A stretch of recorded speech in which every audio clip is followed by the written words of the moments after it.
Bismillahirrahmanirrahim.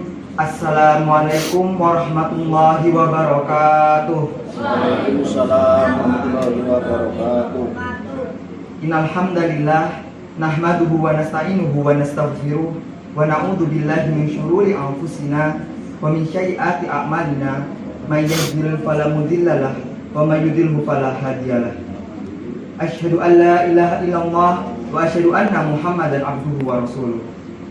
Awalan hayya bina nashkurullahi azza wa jalla alladzi qad an'amana nikmatan katsiratan hatta nastati'a an najtami'a fi hadzal makanil al-mubarak.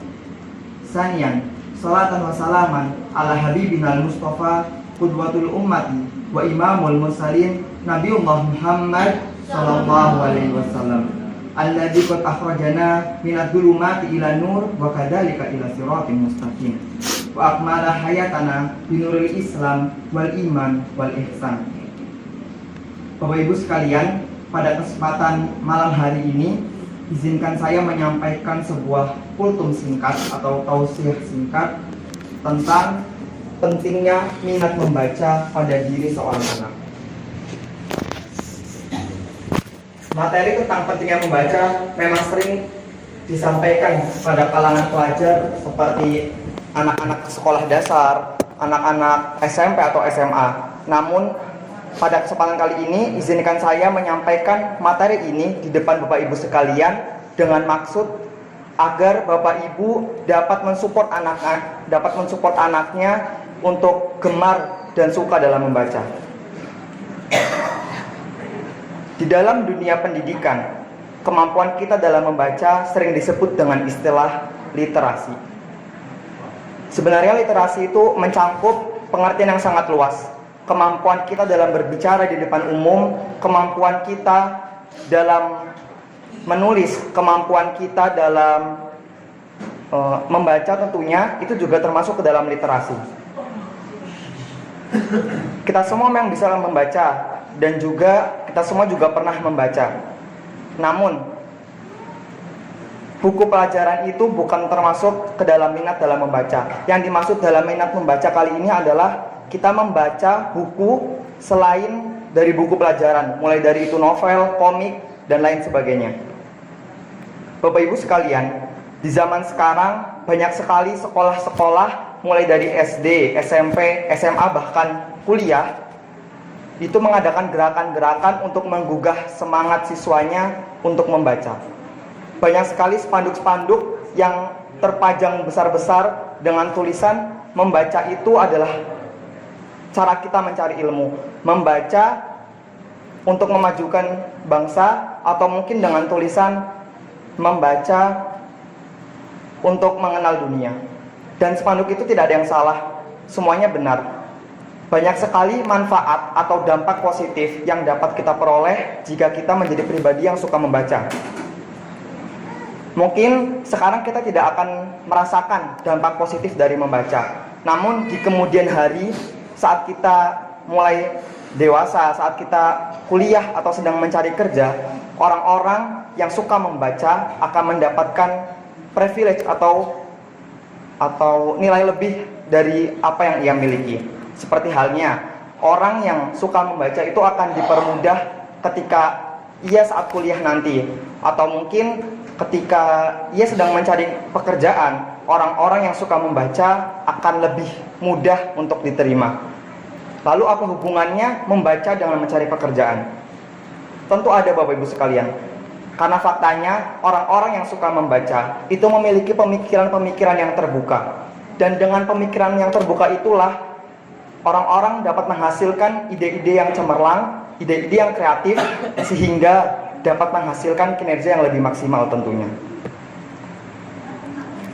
Lalu, gimanakah kedudukan membaca dalam ajaran agama Islam? Jika dibuat sebuah peringkat, membaca itu ada di peringkat bagian atas di dalam ajaran kita. Karena faktanya, perintah pertama kali yang Allah turunkan bukan perintah untuk sholat, bukan perintah untuk zakat, apalagi untuk haji, melainkan wahyu yang pertama kali Allah turunkan kepada Nabi Muhammad melalui perantara malaikat Jibril adalah perintah untuk membaca. seperti dalam firman-Nya dalam Quran surat Al-Alaq ayat 1 sampai 5. A'udzubillahi minasyaitonirrajim. Bismillahirrahmanirrahim. Iqra bismi rabbikal ladzi khalaq, khalaqal insana min 'alaq. Iqra wa rabbukal akram, alladzi 'allama bil qalam, 'allamal insana ma lam ya'lam. Bacalah dengan menyebut Tuhanmu yang menciptakan, yang telah menciptakan manusia dari segumpal darah. Bacalah, dan Tuhanmu lah yang maha mulia, yang mengajarkan manusia dengan pena. Dia mengajarkan manusia apa yang tidak diketahuinya. Sungguh tinggi perintah untuk membaca dalam ajaran agama Islam. Namun kemirisan terjadi di negara ini. Negara Indonesia yang mayoritas rakyatnya merupakan seorang muslim, namun minat bacanya masih sangatlah rendah. Menurut data dari sebuah lembaga dunia yakni PISA, Program for Student Assessment atau lembaga yang kita kenal menilai peringkat suatu negara dalam hal pendidikan. Minat baca di negeri ini masih sangatlah rendah. Dari 72 negara yang diriset, Indonesia menduduki peringkat ke-62. Ia 10 besar dari bawah. Belum lagi minat baca kita masih sangatlah rendah. Mungkin hanya sekitar 0,0 sekian persen penduduk Indonesia yang suka membaca. Bahkan jarang sekali penduduk Indonesia yang bisa membaca satu buku dalam hidupnya. Bapak Ibu sekalian, seringkali kita mendengar keluhan, mulai dari keluhan orang-orang remaja, dewasa, atau mungkin orang tua mengeluh soal kemajuan bangsa ini. Dan anehnya, mereka terus-terusan menyalahkan kepemimpinan sebuah presiden. Mereka merasa negara ini tidak maju karena pemimpinnya kurang baik atau malah tidak baik.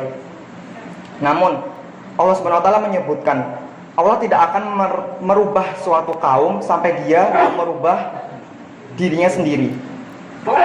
Dan salah satu penyebab suatu negara itu tidak maju atau sulit berkembang adalah dari SDM atau sumber daya manusia yang rendah dari rakyat itu sendiri. Dan ada salah satu cara yang dapat kita lakukan untuk meningkatkan SDM negara Indonesia, yaitu dengan membaca. Coba kita sama-sama melihat negara-negara maju seperti Amerika, Jepang, Korea, dan lain sebagainya. Mereka bisa maju karena rakyatnya cenderung memiliki minat baca yang tinggi. Mereka sadar dan paham ketika mereka memiliki minat baca yang tinggi, itu akan mempermudah proses suatu negara untuk berkembang dan menjadi negara yang maju. Maka dari itu Bapak Ibu sekalian, mari kita sama-sama paksa generasi penerus kita. Generasi akan melanjutkan perjuangan kita dalam memajukan negeri ini untuk suka dan gemar dalam membaca. Saya rasa itu cukup sekian dari saya. Bila mana banyak salah kata, saya mohon maaf sebenar-benarnya. Nun wal qalami wa ma yasturun. Fastabiqul khairat. Wassalamualaikum warahmatullahi wabarakatuh.